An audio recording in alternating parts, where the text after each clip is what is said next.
No matter how much money I make, I always seem to be in debt. Or no matter how good I eat, I never seem to be able to lose weight or to get in shape. That's another one. Or no matter what I do, I always seem to date the same kind of people and it always kind of goes the same way.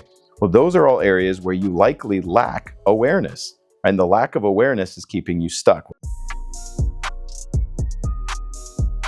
How can you best set up your business for success in 2024?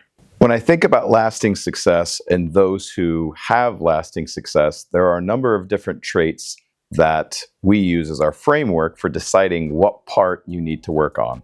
And so if you're building a business, whether you're a business of one or you have 100 or 300 employees or more, it always comes down to you first. How are you showing up in your business? You have an impact in your business energetically and as an example, and your culture very often will reflect your inner world. Very often your outer world is a reflection of your inner world, and this definitely occurs in your business, especially if you have a network or a culture within your company that is related to and connected back to you. So there are really three pillars we look at to start with. It's skills, mentality, and character. And a lot of my coaching students, when we look at this, we want to identify which of these areas do I need to improve. And so if I'm looking forward into 2024 and I'm looking at how do I want to get better and how do I want to improve my business in 2024, there's really three areas that I would look at. I would want to identify what skills do I need to learn? Are there new skills that I need to learn, or do I need to hire people with particular skills that maybe I don't have? But skill-based assessment is important. However, most people over-index on their personal skills and think it's a skill thing, and they really sleep on or miss the other two, which in my experience has been incredibly more important, which is mentality and character. And I'm not about to say that skills don't matter, they absolutely do, but hear me out. Your mentality and your character are really driving the ship. They're driving the direction you're moving in your life. And to define them differently, I would define mentality as how you see the world and your story about yourself and the world. And your character is the values you choose to use and how you show up in the world. And they have a massive impact on your overall success, so the direction you are moving in your business. So we all know people who are wildly successful that are high character people, have great mentalities and have solid skill sets. We've also seen people that were like, wow, you're not incredibly talented, but your mentality and character rock. We've also seen people who have a lot of incredible skill and are incredibly talented, but they don't ever seem to get to the level of success we think they should have, or we're surprised that they haven't achieved because their mentality and character hasn't caught up with the skill set. Carol Dweck wrote a great book called Mindset. I highly recommend it, in which she identified there are really two different mindsets when it comes to development of growth. One of them is the fixed mindset person. This is a person who really relies on natural talents and has always had a particular level of skill set that they've kind of been able to rely on, but have never been pushed or had to grow. Things have been fairly easy for them. And when they finally run into that first kind of challenge, they don't know what to do because their entire life they relied on their skill set, not their mentality or their character. And then there's the growth mindset person. The growth mindset person is somebody who has a mentality of, I may not be good at this yet, but I can learn and develop becoming the person necessary to achieve this level of success. So it's fixed mindset versus growth mindset. It's a great book. Highly recommend you check it out. But these things have a big difference. So you can have somebody with high skill sets and high character, but they have a poor mentality. And it's easy to see this person because they're very likable. We tend to trust them and we don't quite understand why they're not winning. In some cases, we'll feel bad for them, like the world seems to be against them. And it's easy to get sucked into that trap of looking at somebody's life and go, man, this isn't fair. And we look at their character and you're a high character person, you follow through, you do the right things, you have the right skill sets. More times than not, my experience, because I found those people don't have great mentalities. They have really poor stories about the world and themselves, and they have very negative expectations for how things are going to go down. And it has a huge impact on your business.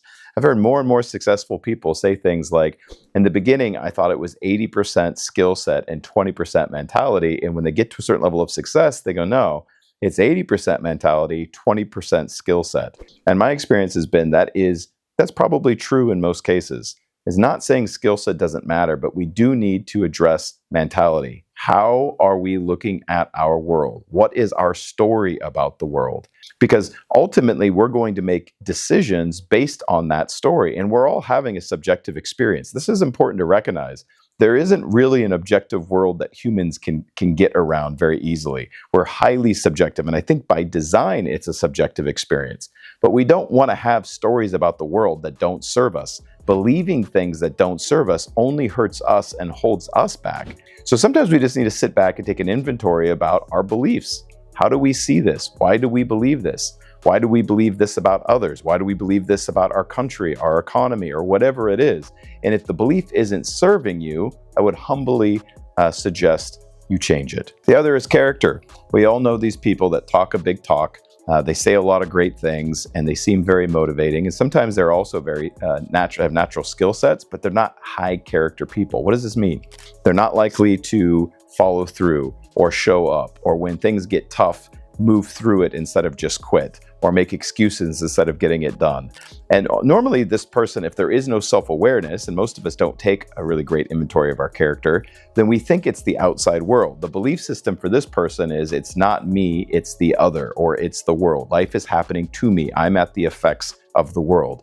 When I hear that, I'm generally looking for what character presumptions or what values are they making decisions by, and I'm also looking at their mentality as well that's guiding them down that path. But remember, I talk about this a lot, any area of our life where we continue to get a negative unintended consequence, we lack awareness. And to be fair, in the point of accuracy, it's any consequence, whether positive, negative. If it is unintended, we likely lack awareness in that area of our life. So we can think, any area of my life, I continue to get an unintended negative consequence. No matter how much money I make, I always seem to be in debt, right? That's one. Or no matter how good I eat, I never seem to be able to lose weight or to get in shape. That's another one. Or no matter what I do, I always seem to date the same kind of people, and it always kind of goes the same way. Well, those are all areas where you likely lack awareness, and the lack of awareness is keeping you stuck. Well, this matters when we want to take an inventory of our character. And most of us do not have a very accurate assessment of how we're showing up in the world and the values that we're choosing to use and how we show up. We also usually front our ideal self, which I talk a lot about. The ideal self is a projection of who we'd like to be or who we think we are, but isn't very accurate and isn't a representation of who we really are. And if we delude ourselves into thinking the ideal self is who we actually are, we don't do very good math because we're assuming or thinking we are something that we're not. And then our navigation doesn't make sense. So when I look at success, I'm really looking at, if I'm trying to move the needle with somebody, I'm looking at those three areas. Is it a skill set issue? Is it a mentality issue? Or is it a character issue? And again, skill sets are usually the one we over-index on, and I'm not saying they're not important. Skill sets absolutely do matter, but you could have the perfect skill sets and be highly trained in a particular area, and if you do not have a great mentality and you do not have a great character, you're gonna struggle. And it's going to be pain for yourself and others. So remember, skill sets are kind of the talents or the hard skills you need, and sometimes the soft skills you need to succeed. Your mentality is your story about yourself and the world, how you're showing up and how you're seeing things, which is highly subjective. So we want to be aware of the values and the stories that we're using around that. And then the character is the values we choose to employ or use in our daily decisions, right? For somebody that might be being dishonest might be okay in their mind in certain scenarios. For other people, there is never a scenario in which being dishonest is okay. Not having the awareness to understand that, though, causes a lot of negative impact in people's life, and they don't realize how their character is actually impacting their result. If you enjoyed this video on wealth and would like to get more content like it, check it out. Here's my playlist.